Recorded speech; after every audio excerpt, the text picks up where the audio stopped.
Welcome back, everyone, to the Deep Dive. Today we're going on a bit of a treasure hunt, because we're trying to find something that feels, honestly, kind of like a myth in the Australian property market these days. Oh, are we talking about Bigfoot? Haha, almost. I'm talking about finding a whole house, in a decent metro area for under $500,000. Ah, I see where you're going with this. Yeah, in this market. It does sound pretty unbelievable. Right. But, and here's the exciting part, our research, actually suggests that it might not just be a fantasy. Okay, color me intrigued. But I gotta say, with property values going through the roof pretty much everywhere, it's gonna be tough. For sure, it's a challenge, no doubt. But that's exactly why we're diving deep today. We've got data on 12 metro areas, and just to be clear, we're not talking about tiny towns in the outback. These are places with potential, real potential, whether you're just starting out, looking to upgrade, or even wanting to, diversify your investments. And that's what sets this deep dive apart. Right. We didn't just look at prices. We dug into demographics, growth projections, even local development plans. It's about the whole picture, right? Because a cheap house isn't a good deal if the area's, going nowhere. Precisely. So are we ready to jump into these hidden gems? Let's go. And we're starting our search in, where else? The Sunshine State, Queensland. We've got 3 areas on our radar that are worth a good look. And first up is Ipswich. It's pretty much a stone's throw from Brisbane. I know. Anything even remotely close to Brisbane. Going to be ridiculously expensive. Yeah, that's usually the assumption. Right. But here's where things get interesting. While Ipswich definitely benefits from being close to Brisbane, easy commutes, access to jobs and all that, it's still got a surprisingly affordable side to it. We're talking several suburbs with median house prices well below that $500,000 mark. Below, not just hovering around it. That's a key point. Absolutely. So let's get specific. What are these suburbs and what makes them, stand out? All right, let's start with Collingwood Park. It's known for being very family-friendly. And I'm not just talking about, parks and playgrounds. There's a real sense of community there, lots of local events and activities geared towards kids. Sounds ideal for young families. Yeah, it's attracting a lot of them. Yeah. Then you've got Goodna, which has excellent transport links, so getting to Brisbane for work or whatever is a breeze. Makes that commute a lot less painful. For sure. Ugh. And finally, there's Red Bank Plains, which is a bit of a mix of everything, first-time buyers, young families drawn to the newer housing developments. Okay, so Ipswich has variety, affordability, and that Brisbane connection. But, I gotta ask about growth. Is it just a sleepy commuter town, or is there more to the story? There's definitely more going on than meets the eye. Ipswich actually has a pretty diverse economy. You've got healthcare, education, manufacturing, all contributing to its growth. Oh, interesting. I didn't realize it had that much going on. It's true. In fact, Ipswich has one of the biggest public hospitals outside of Brisbane itself, and they've been investing heavily in healthcare infrastructure, which brings jobs, brings skilled professionals. So it's not just riding Brisbane's coattails, it's got its own engine. Exactly. And that's important for long-term stability. For sure. But, me, I always gotta ask, is there a catch? It all sounds, almost too good to be true. Well, there's one thing to be mindful of, and that's flooding. Some parts of Ipswich are in floodplains, so you absolutely got to do your research. Check flood maps, look for properties on higher ground, factor in insurance. That's a really good point. Being aware of the risks is as important as seeing the potential. Couldn't agree more. Due diligence is key no matter where you're looking to buy. All right, so Ipswich is definitely on the watch list with its affordability, that diverse economy, and of course the Brisbane proximity. But let's keep exploring Queensland. What's next on our adventure? Let's head north of Brisbane to the Moreton Bay region. Beaches, natural beauty, that laid-back Queensland lifestyle, it's all there. Okay, so we're swapping city access for coastal vibes. But can we still find affordability in paradise? I mean, waterfront properties, I imagine. Oh, they definitely come with a premium, no doubt. But Moreton Bay has plenty of affordable pockets, especially if you're open to going a bit further north, maybe a little west. Oh, okay. So tell me about these hidden gems. What makes them so appealing? Well, if you're after a well-established community, the kind with all the amenities you could need, Caligur is a great option. Good schools, a bustling shopping area, it's all there. Sounds pretty convenient. It is. Now, if you're a beach lover on a budget, Deception Bay is hard to beat. It's got that classic Aussie beach town vibe, and you can still snag some incredible bargains. A beach bargain. Okay, you've got my attention. Anything else? For those who like a bit more action, Culture is a major regional hub. Strong community, lots to do, all the amenities you could want. So Moreton Bay really does cater to different tastes. But what about growth? Is it just the lifestyle driving things, or is there something more substantial at play? The lifestyle is a big draw, for sure, but there's a lot happening behind the scenes. For starters, they're investing heavily in infrastructure. Roads, public transport, even a planned university precinct. It's all in the works. Oh, a university. That's a game changer. Brings jobs, brings younger people, brings energy. Exactly. And being so close to both Brisbane and the Sunshine Coast, well, that opens up a whole lot of job opportunities too. It's not just a pretty face then. There's substance behind the beauty. That's a great way to put it. Okay, we've got Ipswich, we've got the Moreton Bay region. Is there one more Queensland gem we need to uncover? One more. Let's go south of Brisbane this time, to Logan City. It's right between Brisbane and the Gold Coast. Strategically located, you could say. Prime real estate. Close to two major cities, beaches nearby. Sounds like a dream, but also sounds expensive. Can we still find affordable homes in a spot like that? That's what makes Logan City so interesting. It's got all that going for it, plus steady growth, and yet there are still pockets of affordability, especially in suburbs like Browns Plains. Browns Plains. Okay, tell me more about this affordable haven. Well, it's well established, got a real mix of housing, from those older character homes to newer townhouses, detached houses, you name it, and it's got everything you need, like a big shopping center, schools, parks, good transport links, both buses and a train station, so getting to Brisbane or the Gold Coast is easy peasy. So practicalities are covered. But what about the bigger picture, the economy? Is Logan City just relying on those nearby cities for jobs, or? Actually, Logan City's got a surprisingly diverse economy of its own. Manufacturing, healthcare, retail, education, all playing a part. There's a large industrial area, so lots of jobs there. And healthcare and aged care are growing sectors too. So good stability and potential for the future. Exactly. It's not just a bedroom community. It can stand on its own 2 feet. I'm sensing a theme here. Affordability plus a surprisingly strong and diverse economy. These Queensland locations are breaking the mold. But, gotta ask, anything we need to watch out for in Logan City? Any downsides? Well, like any growing area, the suburbs within Logan City, they have different reputations.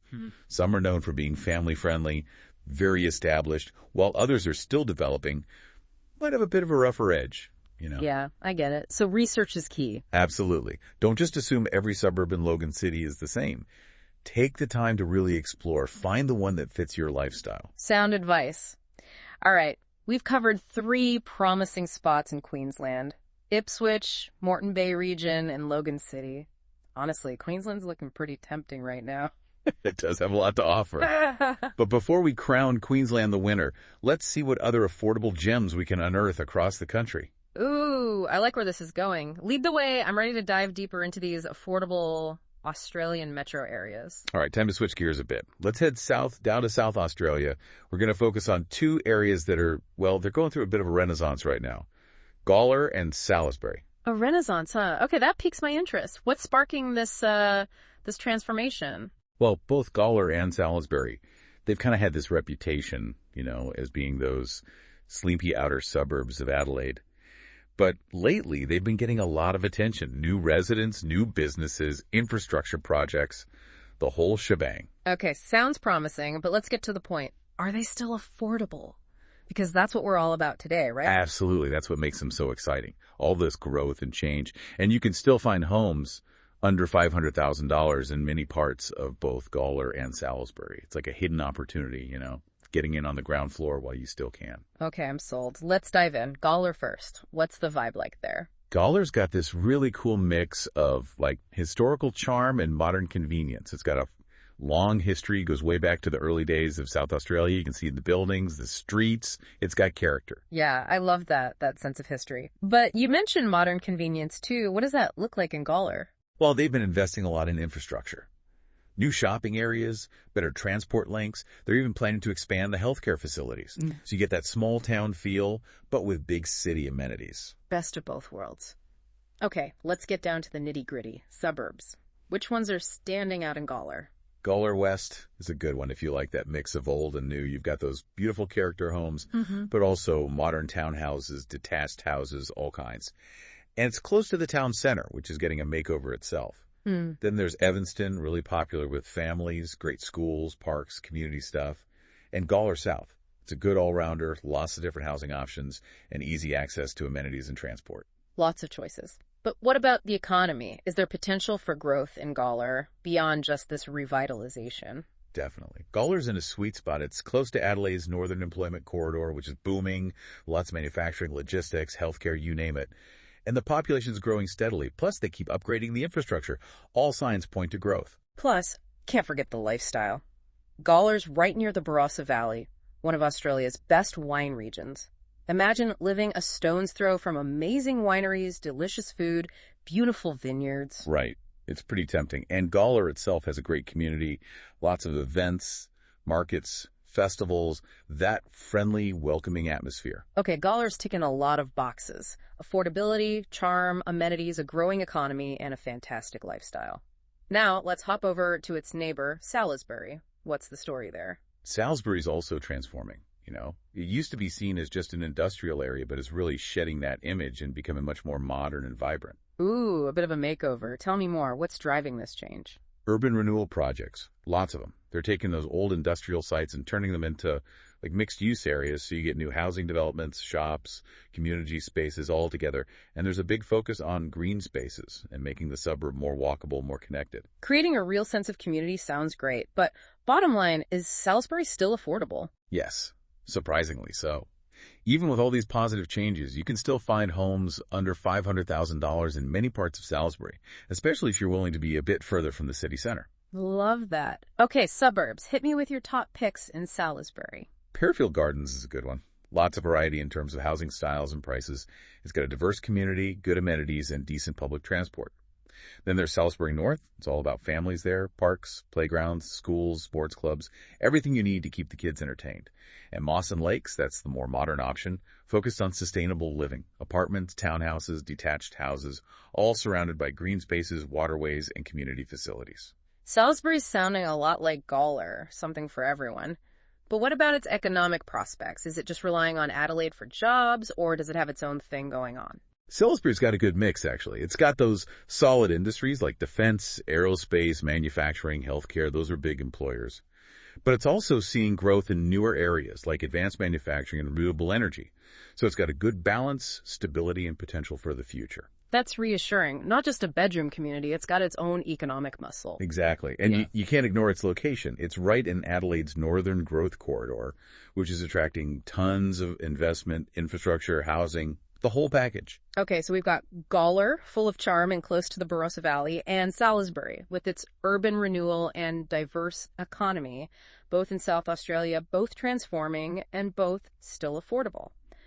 I'm starting to think that maybe the best opportunities are in those areas that people tend to overlook. I think you might be right. Sometimes those areas that are just on the verge of change, those are the ones with the most potential. Love that perspective. All right, let's keep this momentum going. Where to next on our affordable housing adventure? Back to Victoria, but this time we're going beyond the city center. We're checking out two areas that offer that suburban lifestyle, but without the inner city price tag. Okay, I'm all about that. Affordability and lifestyle, the perfect combo. Lead the way. I'm eager to discover these Victorian gems. Okay, so we're back in Victoria, but this time, instead of the hustle and bustle of Melbourne, we're heading out to the suburbs. More laid back, And first up, we've got Melton, which is kind of on the western edge of the city. What's the draw there? What's bringing people to Melton? Well, Melton's got a couple of big things going for it. First, it's got that classic suburban lifestyle. Think, wide streets, spacious houses, a real sense of community. And second, well, compared to those suburbs closer to Melbourne's city center, Melton is still relatively affordable. You can actually still find houses under $500,000 in many parts of Melton, which is, let's be honest, a huge draw for first-time buyers, families, anyone looking to get more space for their money. Yeah, it's all about that balance, isn't it? Affordability and lifestyle. But sometimes when a suburb is more affordable, it makes me wonder, is there a catch? What's the trade-off? Is there something missing in Melton that's keeping those prices a bit lower? That's a smart question to ask. And honestly, with Melton, there isn't a huge trade-off. It's got good connections to Melbourne, both roads and public transport, so commuting isn't a nightmare. Plus, it's got all the basics covered: schools, shops, healthcare, even a growing number of those, trendy cafes and restaurants. Okay, so it's not just houses, it's got some life to it. But let's get specific. What are some of the suburbs within Melton that you think are worth checking out? Well, Milton itself, the main hub, that's a good place to start. Good mix of housing, older places, newer developments, and a strong community vibe. Then you've got Kurunjang, another one that's great for families. Lots of focus on being outdoors, parks, playgrounds, even a golf course, if that's your thing. And if you're looking for a suburb that's, really looking towards the future, Brookfield is worth checking out. Lots of new infrastructure going in, a new town center, schools, all that. Sounds like Milton has a good mix of those established areas and those that are up and coming. But let's talk about growth. Is it just a sleepy suburb, or is there anything happening that could really push those property values up in the future? Well, Milton is actually one of the fastest growing areas in all of Victoria. The population's expected to boom in the next few years, which, naturally puts pressure on those house prices. And they're investing a lot in infrastructure, like upgrading the Western Freeway, which makes getting to Melbourne even easier. Plus, the local economy is growing too. New businesses, new industries popping up all the time. So it's not just relying on Melbourne, it's creating its own opportunities. Right. And that's a good sign for anyone thinking about investing there. Absolutely. Okay, so we've covered affordability, lifestyle, growth potential. But is there anything truly unique about Melton? Something that really makes it stand out from the crowd? There is, actually.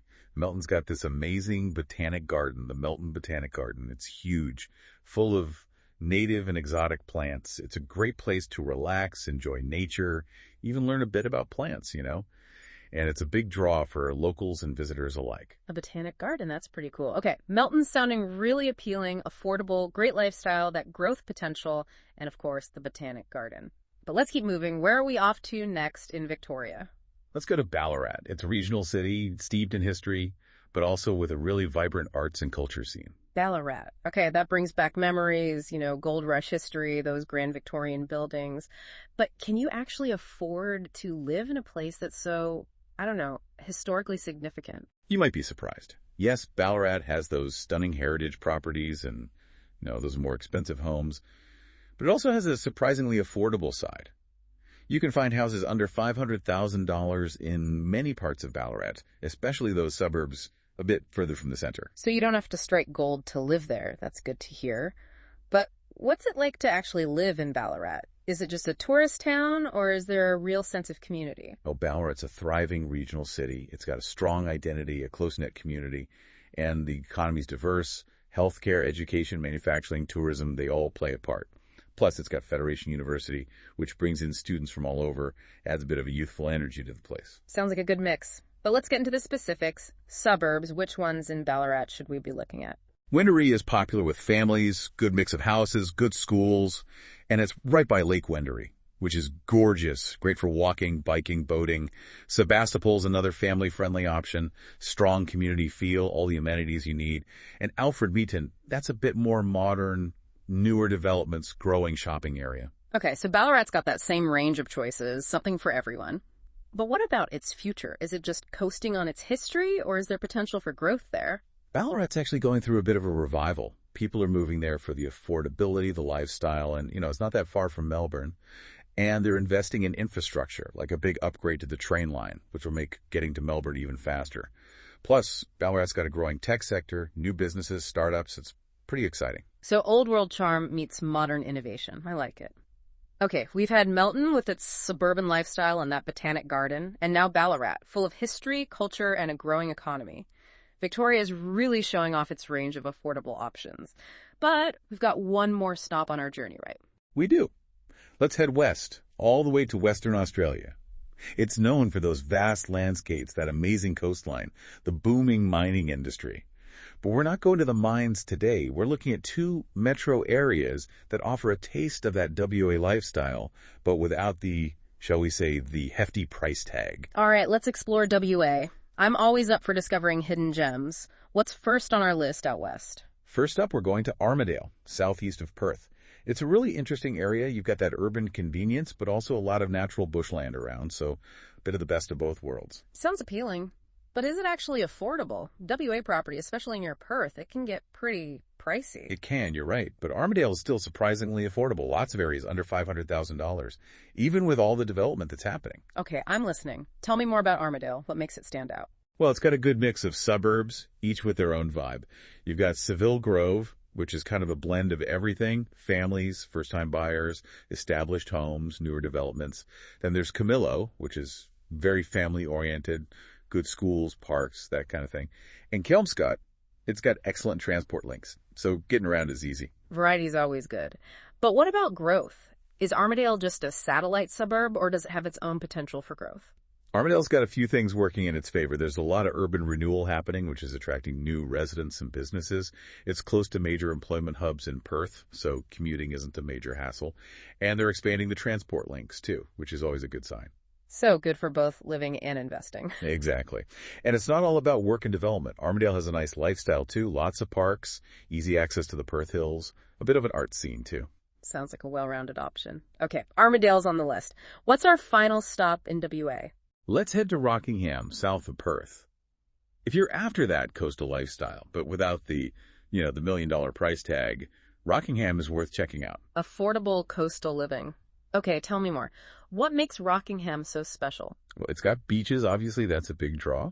But it's also got a good mix of suburbs to choose from. Safety Bay is a good one if you're really on a budget. You can find some amazing bargains right by the beach. Waikiki is popular with families, and Coolungup has all the amenities you could need: schools, shops, the whole works. Sounds idyllic, but what about growth? Is Rockingham just a holiday town, or is there something more substantial driving its economy?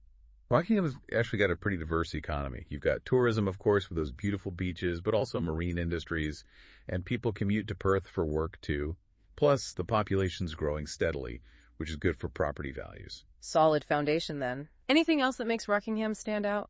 Oh, definitely. It's got a real charm to it, Beaches, water activities, Penguin Island's right there, lots of cafes and restaurants.